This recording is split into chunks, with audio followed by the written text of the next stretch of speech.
I think, as flawed as American democracy is, right?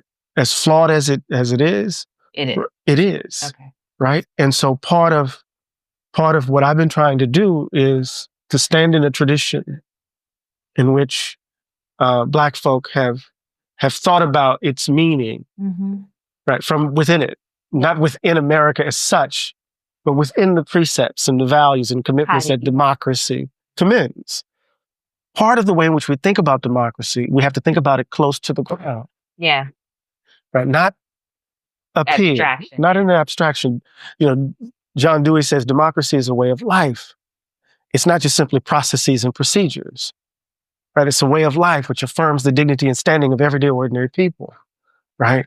Who have the ability, the capability, the means, if we so choose, right, to build a life in which everyone not only could dream dreams, but can make those dreams a reality. That's what Dewey meant by effective freedom. Yeah. So for me, when I get into this, when I'm in the study, what I'm most afraid of in this moment, right, is that this is a wrap. To put it in crude terms, the biggest challenge for me, and it's not the fad that it is, right? It's the challenge that has always faced us, I think, since we stepped on these shores, since we were brought here.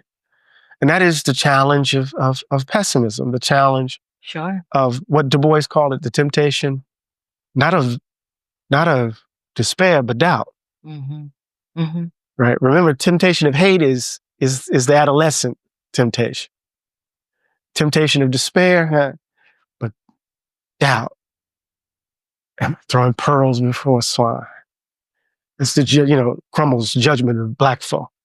Right? Have we so, and it's not me judging us, but is the situation such? We should just, yeah. And then the bribe is sitting on the shoulder. So how do you intervene in that? How do you muster the will, the insight, the power to face those headwinds, right? To speak to it, to speak in it. That's my fear. We've been doing this journey for a long time, and we both love it when folk come up to us, older folk, and baby, we're so proud of you. Sure, yes. It's just one. You just keep doing what you're doing. Or when the babies do. Oh yeah, absolutely. But we also are students of history, and you bear witness as you want to do. And today people are proud of you, and tomorrow they won't be. Right. Today you're on the cover of Time magazine, and tomorrow you're the most despised man on the planet. Right. Baldwin in 1963 was on the cover of Time. By the time 1987 rolled around, people were more interested in Cosby's show, Cosby's sweaters, than they were in listening to him talking about them babies murdered in Atlanta. See, this is so important because timelines. Yeah. We forget those coincided. You see? Right there? The Cosby show and the children being killed in Atlanta. Absolutely. Yeah.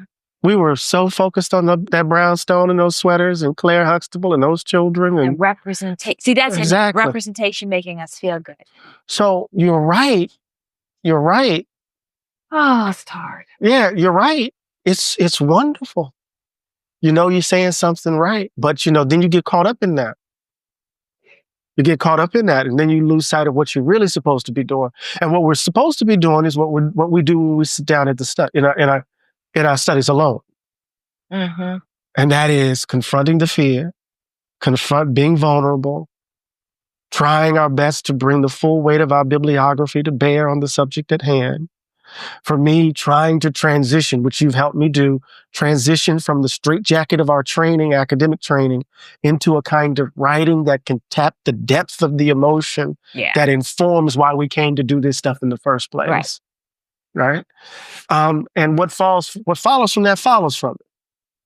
Because today, everybody's excited to see me, and tomorrow nobody will give a damn.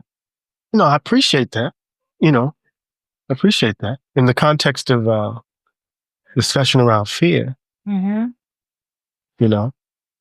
One still wonders in these moments where you've seen me, where I'm wringing my hands. They haven't called me. Sure. What does that mean? And you get caught up in it and all of this other stuff. So I think it's we're all too human at the end of the day. Right. But I think this question of, will we be able to give the next generation resources? Will it matter? I think both speak to the nature of the problem that you and I are having trouble wrapping our minds around. Trying to find descriptive language. It's your insistence on loving us, and in so many ways showing how we manage in the midst of the absurd, in the midst of all of this ugliness, to live beautifully. Yes. To live powerfully over time. How do we take this category, which was imposed on us, and the us is differentiated, it's nuanced. How do we take this category and do what we've done with it? Right? It's a marvelous account. Thank you. In relation to now, I mean, we're still doing beautiful things, I suppose. Right? I'm not. For some reason, I'm getting worried because I'm sounding like an Afro pessimist, and I'm not, because that's a different claim. No, you don't sound like an Afro But you see what I mean? No, it's. Well, I mean, I think it's an answer. I mean, I think in different ways, both of us in the work that we're doing now are responding to the pessimist claim, right? Which is that, which is it's a wrap. There's no. The whole thing is predicated upon anti-blackness and da-da-da-da. Yeah. And I'm not a pessimist, I'm not a universalist, but what I do believe deeply is that, European empires decided to make this thing called Black, right? Black people, put us in this category where all these different cultures and languages and identities, they put us in this category. And many of us have spent many years fighting against that category in various ways and differentiating between ourselves. But inside the category, with all of the imposition of violence and disdain and degradation, the beauty is actually, to create beauty in that is actually the highest human achievement. It's not a universalist claim, but it's something about what is so fundamentally human, and that's why the entire world is captivated by our imaginations. Right? So I was telling students the other day, everywhere I go in the world, and I'm sure you turn on the radio, you hear us. We have captivated the world because we figured out how to create incredible beauty. And that is the apex of the human condition. That's what I believe. And you do this through the color blue. Yeah. What that mean? The hell? Well, because we're all, the blues. No. Well, because you can tell, part of it is the blues, because it's a blues story. Right. A blues sensibility.